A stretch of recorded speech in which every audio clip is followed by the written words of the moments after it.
中國人會推拖拉係有用意嘅，就係我對你有禮貌，我尊重你，你要先講，我一定唔同你爭。但係你哋都唔肯先講，咁抱歉，我先講。呢個時候先叫當仁不讓。所以同樣係第一個講，會收到兩種截然不同嘅效果，其實就係咁些小差距啫。我希望各位了解，潛就係為咗要表現，潛如果係乜都唔要，咁就連潛都唔使講。易經講不就係要，因為佢係一陰一陽之謂道，要同唔要係黐埋一齊，唔會分開。諸葛亮潛咗27年先現，所以佢一出山就有好驚人嘅表現。如果佢只係窮耕南陽，成日淨係喺度種菜，過不問世事嘅日子，劉備請佢出嚟有咩用？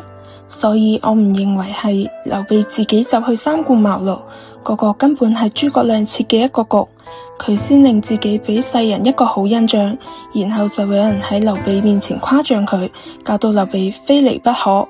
劉備邊度係自動嚟㗎？但係我哋都話係劉備自動去，所以諸葛亮就係做到令人嚟揾佢，而唔係自己推銷自己。今日嘅人動不動就話要推銷自己，嗰啲就係自我作戰，將自己當商品。我哋係商品咩？當然唔係啦。今日有好多事情根本係做錯咗，但係我哋唔知，只要識易經，我哋就可以調整過嚟。你準備好，仲要再觀望下，真係冇人好得過你，你先表現。你準備好，但係發現自己都係唔得，咁就不如唔好表現，至少唔會出醜。你唔表現係唔會出醜嘅，你唔開口，人哋真係搞唔清你有幾多內涵。但係只要你一開口，五臟六腑都俾人睇到清清楚楚，所以一定要做好充分嘅準備，先至企起身講。一個人做好咗充分嘅準備，仲要睇時機，如果時機唔啱，就要潛。諸葛亮好早就準備好，但係時機唔啱，佢唔出嚟。如果時機啱，佢唔出嚟都唔得。